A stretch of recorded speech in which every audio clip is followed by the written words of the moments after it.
What would you do if the love of your life was still in love with someone from their past? My name is Sarah. I'm 30 years old, and I've been married to John for almost 6 years. We've built a beautiful life together, but deep inside me, a question lingers. Was I ever truly his first choice? John is 38, and I have a son, Jake, from my previous marriage. John loves Jake as if he were his own, and for that, I'm grateful. But even in the midst of happiness, there are invisible walls, unspoken stories, and shadows of the past, things I can feel but never quite grasp.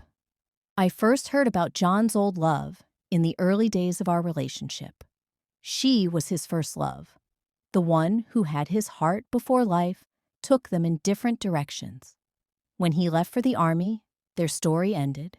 Back then, it didn't bother me. John was with me now, building a future together, but I was wrong. Some stories don't truly end.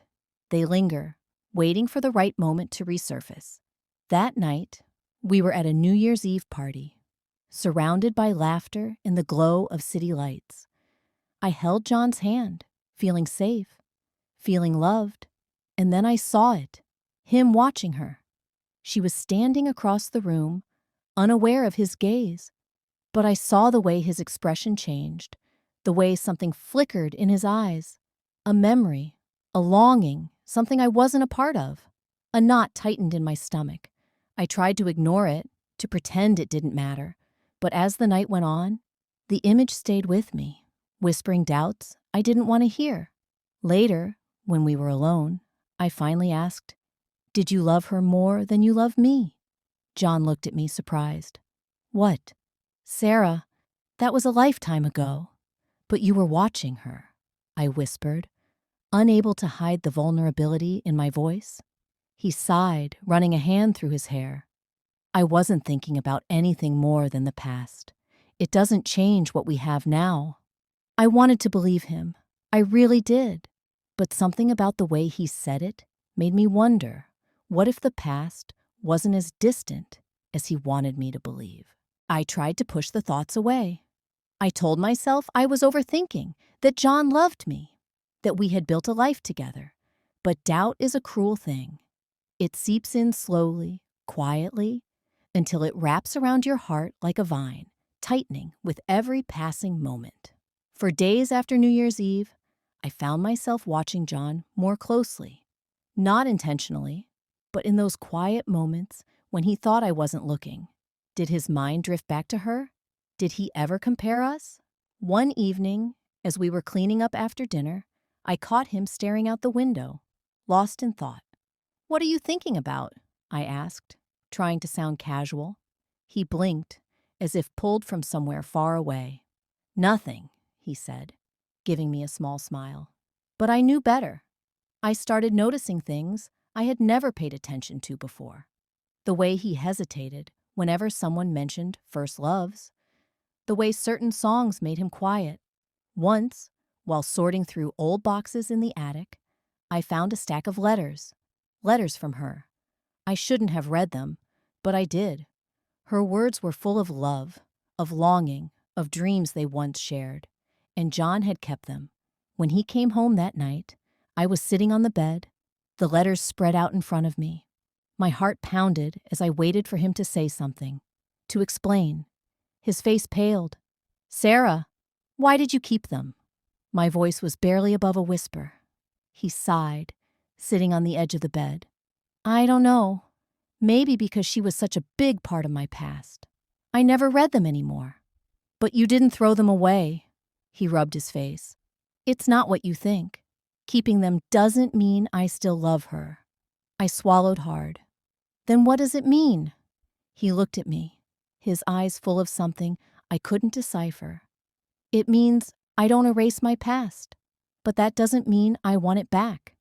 I wanted to believe him, but could I? Days passed, but the doubt didn't. I started questioning everything. Every time he said, "I love you," every moment of silence between us. Was he just saying it out of habit? Was I just the woman he ended up with because life didn't work out with her? One night, As we lay in bed, I finally asked the question that had been clawing at me. If she came back, if she wanted another chance, would you take it? John turned to face me, his brows furrowed. Sarah, what kind of question is that? A real one, I whispered. His silence felt like a knife. I stared at the ceiling, waiting for him to tell me I was wrong, that there was no hesitation in his heart, that he would never trade what we had for a past love. Instead, he exhaled and said, I don't know.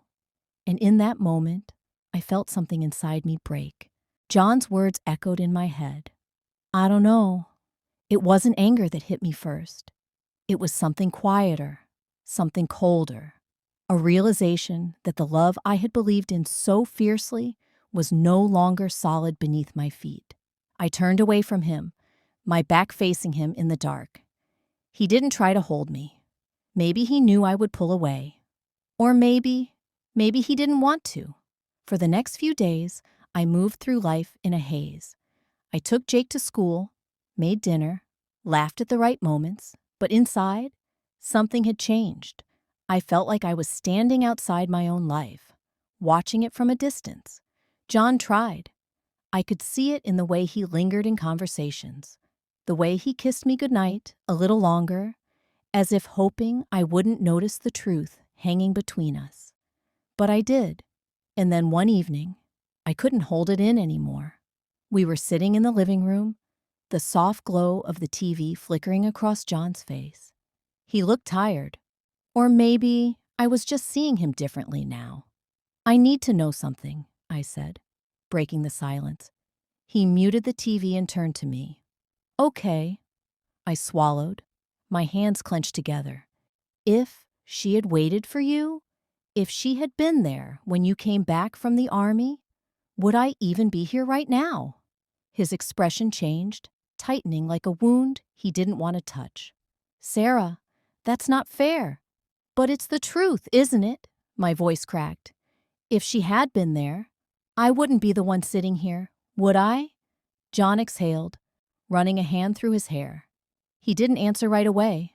And that was answer enough. I nodded, the lump in my throat growing. That's what I thought. He reached for me, but I stood up before he could touch me. I couldn't bear it, not when I felt like I was just a consolation prize. Sarah, wait, he said, his voice urgent. I love you. You and Jake are my life. I turned to him, my eyes burning. Then why do I feel like I'm competing with a ghost? He had no answer for that either. I left that night. Not forever. Not yet. I just needed space. I drove aimlessly, the streetlights blurring past me. I thought about the life I had built, the love I had given so freely, only to realize that maybe, just maybe, I had been holding on to something that was never truly mine. Eventually, I parked by the beach and sat there, staring at the waves crashing against the shore. What do I do now? Leaving John wasn't something I wanted. I loved him. I had never doubted that. But love wasn't enough if I was always looking over my shoulder, wondering if he was looking back at someone else. Somewhere between the crashing waves and the silence of the night, I made a decision. I couldn't live my life wondering if I was second best. When I walked back into the house, John was waiting. His eyes were filled with worry, with regret, maybe even love. But I needed more than love. I can't do this, I said softly. Not like this. His jaw tightened. So, what are you saying? I took a deep breath. I need time. I need to know that I'm here because you chose me, not because she wasn't an option. John's face paled. You are my choice, Sarah. Then prove it, I whispered. And with that, I walked upstairs, knowing that whatever happened next would define the rest of our lives. Time passed. Days, then weeks. We lived under the same roof, but there was space between us. Space that John had to close, if he truly wanted to. One evening, he came home and placed something in front of me. A shoebox. I opened it slowly. Inside, I found the letters. Her letters. torn into pieces. I looked up at him, my heart pounding. "I don't need them," he said quietly. "I don't need to hold on to the past to know what I have now." Tears blurred my vision. "John," he took my hands, "I can't change the fact that she was my first love, but you are my last. And that's the only love that matters." And in that moment, for the first time in a long time, I finally believed him. If you enjoyed this story, don't forget to like, comment, and subscribe for more.